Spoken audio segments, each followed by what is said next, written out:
Welcome back to our study of the chemical senses, and in this tutorial I'd like to talk to you about the sense of taste, or in more formal terms what we call gustation.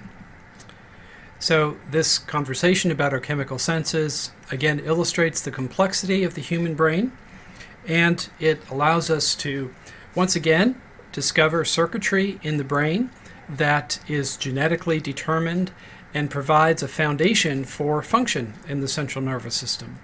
And these circuits are modifiable through life experience, and that's a topic we'll get to in more detail when we consider the changing brain in Unit 5.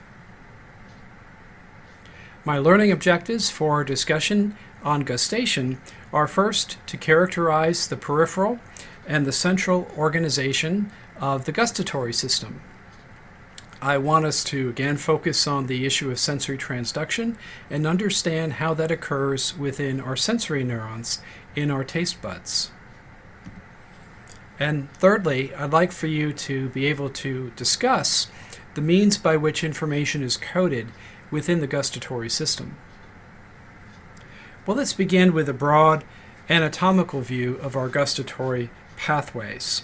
So gustation, or a sense of taste, begins in the oral pharynx, and what we find are sensory cells associated with an anatomical structure that we'll consider in more detail in just a few minutes, called the taste bud. And these taste buds allow for the presentation of ingested molecules. Many of them are water soluble, some of them are lipids, but in any event they interact with the apical surfaces of our taste cells, where they generate electrical signals through a process of sensory transduction. So we're going to want to understand exactly how that occurs. Well, at the base of these sensory cells, there's a synaptic connection with an afferent axon. And that axon comes from one of three cranial nerves. And so those cranial nerves in question are nerves 7, 9, and 10. So there is a ganglion cell associated with each of these cranial nerves that grows a peripheral axon out to various regions in the oral pharynx where we have taste buds. And as we'll see, these are, of course, on the tongue, as I think you all know, but there are also taste buds on the epiglottis, and taste buds that perhaps are even more posterior back in the pharynx.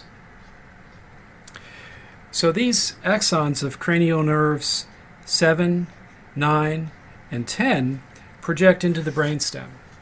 And once they are in the brainstem, they synapse with a nucleus of the brainstem that we call the nucleus of the solitary tract. So we're going to want to see this nucleus in just a bit of detail.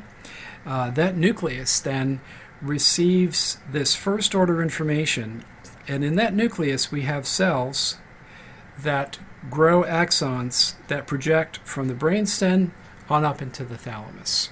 So in the thalamus then is where we would find our third order neurons in this pathway. So nucleus of the solitary tract would be second order, and then the thalamic neurons are the third order. And once again, our thalamic relay is in the ventral and posterior part of the thalamus, but not the exact same cells that we considered when we talked about somatic sensation. For gustation, it's a nearby population of cells in a slightly different part of this broader ventral posterior thalamic complex. But we can just consider this part of the ventral posterior complex of the thalamus. Well, those third order neurons then provide input into the insular cortex. There are probably several zones within the insular cortex that receive this input. So these are regions that we might call primary gustatory cortex, or sometimes we just call them the insular taste regions. Insular taste cortex is how it's labeled in this figure, and then in a more rostral position, the frontal taste cortex, which is really still just part of the insular cortex. As you will recall from our studies of brain anatomy, the insula is that part of the cortex that ends up being folded and covered by the gyrus that forms the upper part of the temporal lobe, and then the gyri that form the lower part of the frontal and parietal lobe, specifically the superior temporal gyrus from the temporal lobe, and from the frontal lobe, the inferior frontal gyrus, the inferior part of the precentral gyrus, and then just a little bit into the parietal lobe, the inferior part of the postcentral gyrus. So this is where we find our taste receptive neurons at the level of the cerebral cortex for the first time in cortical processing. Well, to carry the story onward, I think we'll appeal to a more schematic representation so that you can understand perhaps a little bit more about what happens to this information about taste.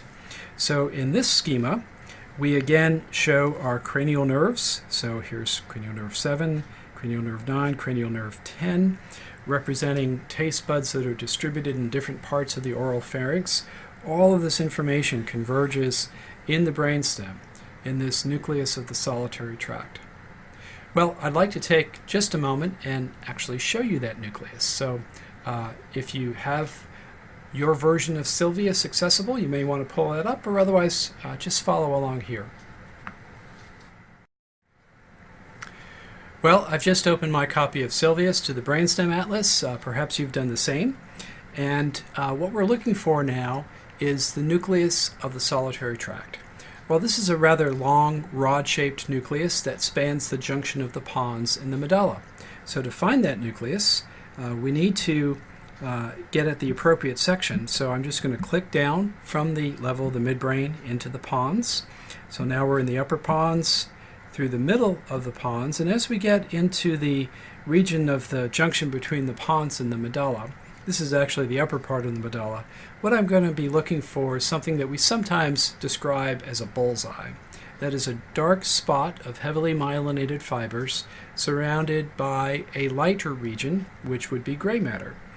So if we look right in this dorsolateral aspect of the tegmentum of the brainstem, we see something that well, if you use your imagination, maybe you can imagine this as being something of a bullseye.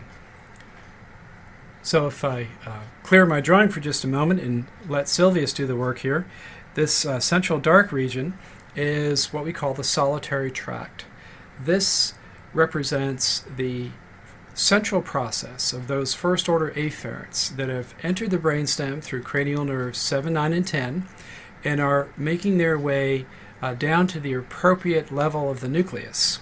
Now the nucleus actually surrounds the tract. So notice how anatomically this is a bit different than our perhaps more familiar tract and nucleus, which is our spinal trigeminal tract and spinal trigeminal nucleus. In the trigeminal system, the tract is just lateral to the nucleus, which is just medial. But in the solitary system, the tract is completely engulfed by the cells that are receiving the synaptic input from those first-order afferents. Now, there's another important distinction I'd like to make about this nucleus of the solitary tract. There are really two major parts to it. There's a rostral part and a caudal part to this nucleus. The part of this nucleus that is receiving gustatory information is actually the rostral part. So we would encounter this division of the nucleus at roughly this level, the upper part of the medulla, and then on up into the caudal part of the pons, and that's pretty much where we lose it. So we've lost the nucleus now that we are at least a few millimeters into the pons. But as we get very close to the junctional region, now we see this nucleus of the solitary tract, and there's our solitary tract still more or less engulfed by the gray matter. So the rostral part of this nucleus is the gustatory relay. Now there's a caudal part to this nucleus, and if we follow this nucleus down into the medulla just a little bit further, we would continue to follow this for some distance. The caudal part of this nucleus is actually receiving input from the viscera. It's a visceral sensory integrator, and it makes perhaps good sense that our sense of taste would be received in a gray matter structure that also has a caudal division that receives input from our viscera, because taste and visceral sensations are awfully intimately integrated. Imagine experiencing the wonderful flavors of a palatable meal and having those sensations integrated within the sensory signals that are being derived from that gastrointestinal system that does the work of digestion. Well, sometimes it works the other way, right? Sometimes we have a flavor, a gustatory sensation that is signaling the presence of a harmful tastant, a harmful substance that we've just ingested into our mouth. So it's important to get rid of that harmful substance. We do that through various means. We can spit out from our mouth the morsel that we may have just taken in, or if we've already swallowed it, then we actually would benefit from vomiting out that substance. Well, it's as if the nucleus of the solitary tract is a key center for integrating both taste and visceral sensation, and the nucleus of the solitary tract has important outputs to circuits in the brainstem that govern some of these actions, like gagging or coughing or spitting and even vomiting. Well, we'll talk more about our visceral sensory and visceral motor functions when we get deeper into Unit 4, so stay tuned for that. Okay, so just to summarize again this anatomy, the nucleus of the solitary tract is an important integrator of gustatory signals in the rostral division of the nucleus, which is what we're seeing here at this level, whereas the caudal division is an important integrator of visceral sensory signals.